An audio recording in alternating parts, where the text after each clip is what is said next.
Warahmatullahi wabarakatuh. Kembali di channel Mobil 234. Nah, ini bersama teman-teman dari Super 3 dari Apian Garasi dan Mobil Desa. Assalamualaikum warahmatullahi wabarakatuh. Mobil Desa.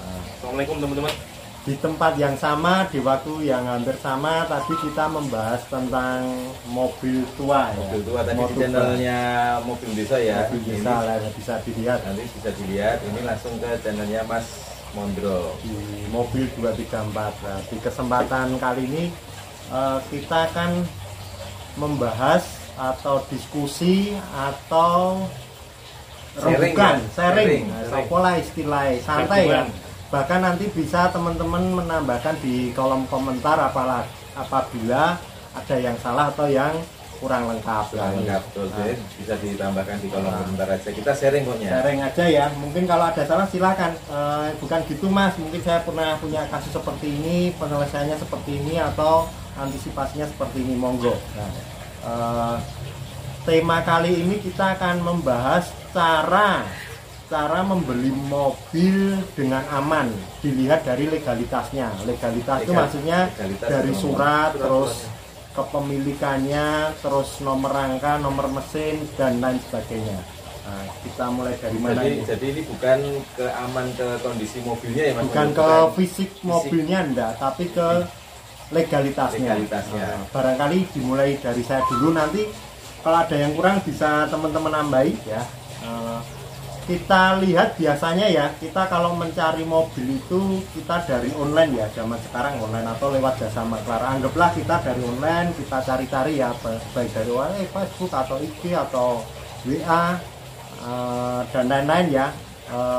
Usahakan kalau kita mau cek mobil jangan COD, kita lebih baik ke tempatnya biar tahu yang punya mobil ini siapa atau rumahnya di mana lah, itu yang pertama.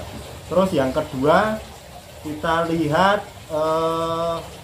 kecocokan antara nomor rangka, nomor mesin, STNK, BPKB, kalau ada faktur, kropos atau enggak, terus BPKB-nya asli atau enggak, terus kalau perlu kita barcode itu di BPKB ya, sama STNK ada barcode. Aplikasinya namanya apa Om? QR scanner kalau nggak salah. Scanner ya, itu bisa muncul nanti kodenya di situ. Terus kalau nggak itu cek online itu Om. Cek online. Nah, cek online. Tiap daerah masing-masing ya. Mungkin Mas Topo bisa menambahi. Kalau di Jawa Tengah kan ada Sakpole. New Sakpole sekarang kalau namanya New Sakpole. New Sakpole ya. Terus kalau Jabar kan Sambara. Terus mungkin daerah-daerah lain kan ada nanti. Bisa buka di Play Store. Itu bisa dicari di Play Store. Nah itu juga salah satu upaya untuk lebih mengamankan kondisi benernya mobilnya itu seperti apa dari surat-surat ya. Terus Mas Deki ada tambahan? Iya, terima kasih. Untuk jangan lupa di subscribe dari Mobil 234 Mobil Desa. Nah, ya jadi kalau saya hanya menambahkan, tadi sudah disampaikan oleh Mas Mondro, teman-teman juga misalnya membeli mobil ke tangan kedua atau bukan atas nama mobilnya.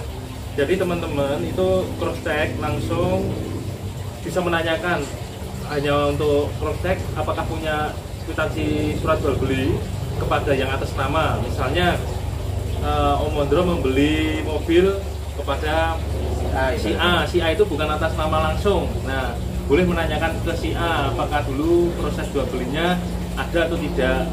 Bisa teman-teman cek setelah memastikan dari nomor rangka, nomor mesin, BPKB semuanya komplit lengkap, tanyakan langsung. Jadi lebih ke arah mengetahui dulu dari mana berasalnya, seperti itu.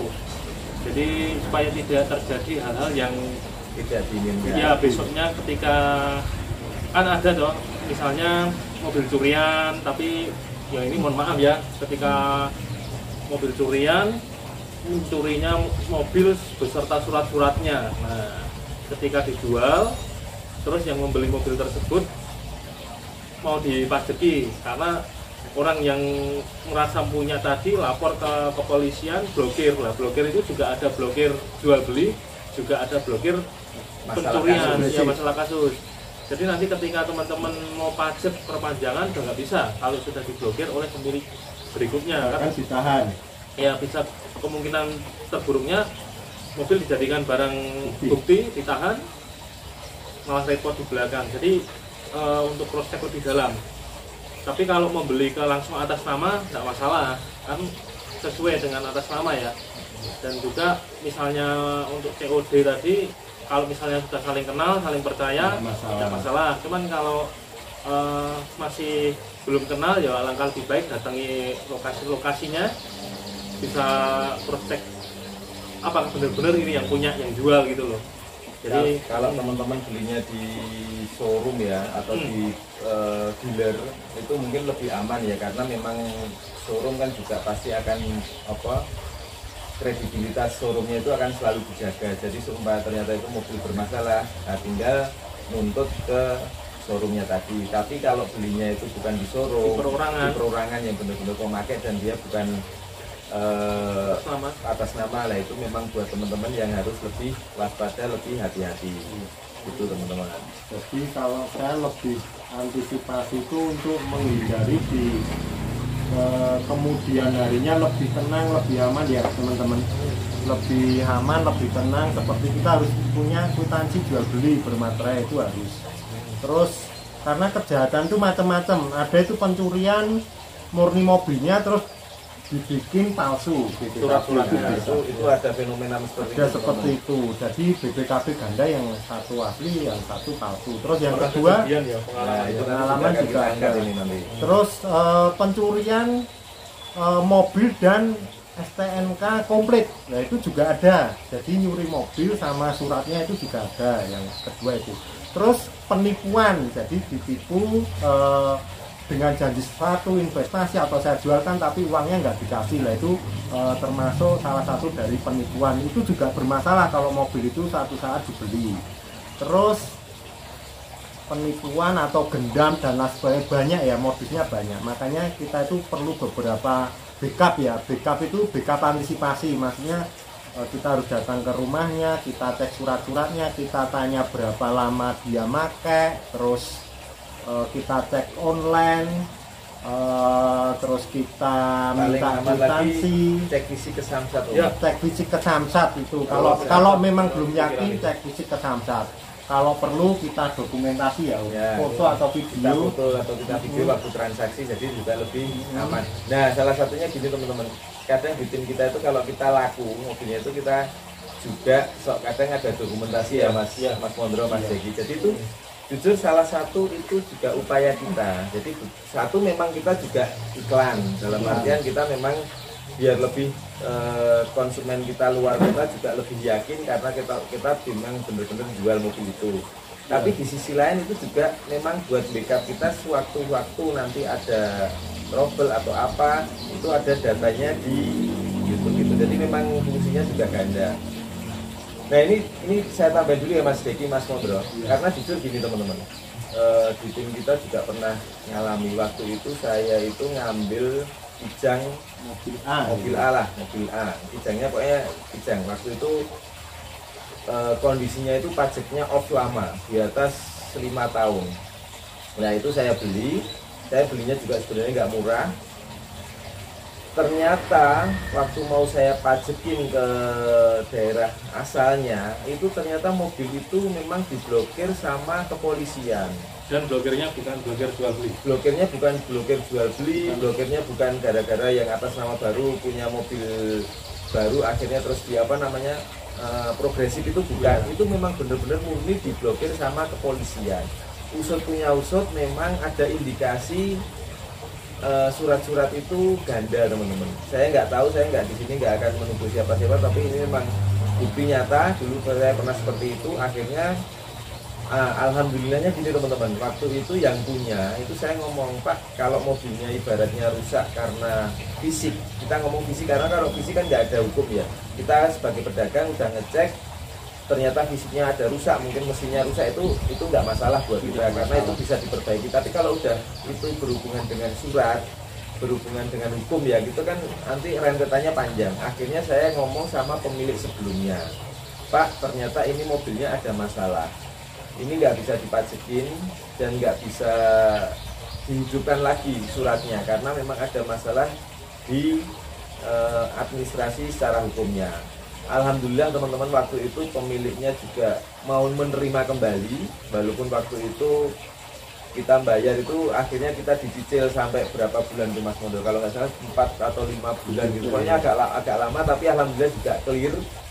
Nah terus yang punya itu mungkin sama yang beli dulu mungkin akhirnya nego kembali atau apa, atau dikembalikan. Kebetulan yang saya beli itu juga bukan atas nama dia, dulu beli dari orang yang punya, akhirnya dia juga bisa mungkin nego-nego sendiri dengan beliau. Yang penting intinya kita sama waktu itu sama pemilik yang itu kita udah clear, walaupun kita kalah waktu sampai kalau nggak salah 3 atau sampai 5 bulan gitu teman-teman. Jadi intinya bapaknya itu mau bertanggung jawab, tapi memang dicicil. Lah itu alhamdulillahnya nggak bertanggung jawab. Kalau sekarang gini, yang punya itu